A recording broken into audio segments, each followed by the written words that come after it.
Imagine you hand an AI model hundreds of thousands of words. The exact answer is definitely in there, but the model still gets it wrong. This happens because of a problem called context rot. As you make a prompt larger and larger, models become increasingly unreliable at finding the right data and ignoring the noise.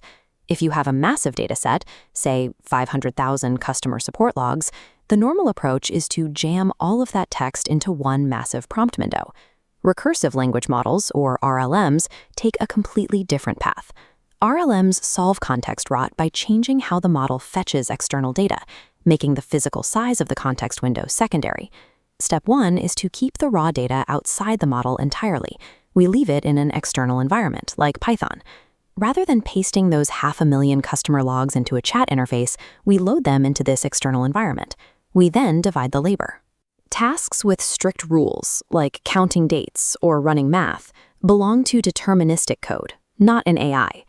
If we want to know why refund requests spiked recently, we write code to filter the dataset strictly for interactions that happened last month. We start with the full 500,000 records at the top and narrow it down using basic keyword searches like refund and billing. Those simple filters drop our massive dataset down to a highly relevant cluster of just 6,000 messages. By offloading the exact math and exact searches to Python, we cut out hundreds of thousands of lines of noise before the AI ever has to read a single word. But code has a blind spot. A keyword search will flag a message saying, "I don't want a refund, I just need help," even though it is not a real refund request. To handle that conversational nuance, we use a process called semantic chunking. We take those remaining 6,000 messages and split them into small groups. We dispatch these groups to separate parallel language model calls. Each submodel gets one strict, single-purpose job: identify actual refund requests and categorize the reason for the complaint. Instead of returning paragraphs of text, we require these models to send back their findings as clean, structured information, like JSON data. Semantic chunking takes messy human language and translates it into quantitative data, avoiding the risk of rotting the context in one massive prompt. Now we bring in the main coordinating AI model. Its context window only contains the distilled, structured findings from our submodels. Looking at this tiny, highly relevant dataset, the main model can instantly identify a spike in subscription complaints and isolate the root cause, like a newly updated renewal flow. To see how well this works in practice, researchers tested this approach on the OLong benchmark, which evaluates difficult, long-context tasks.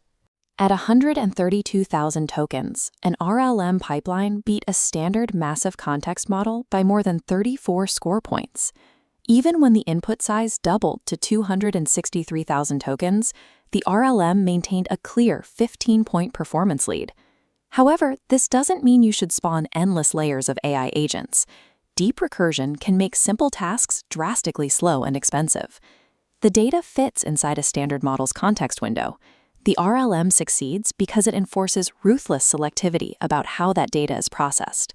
For years, the industry has focused heavily on engineering endlessly larger context windows. The RLM philosophy takes the opposite approach, focusing on dynamic exploration. We can think about this using a desk and a warehouse. The traditional approach is like trying to pile an entire warehouse full of documents onto a massive, cluttered desk all at once. The RLM approach keeps the desk small and clear. It gives the AI specific tools to fetch isolated pieces of information only when needed.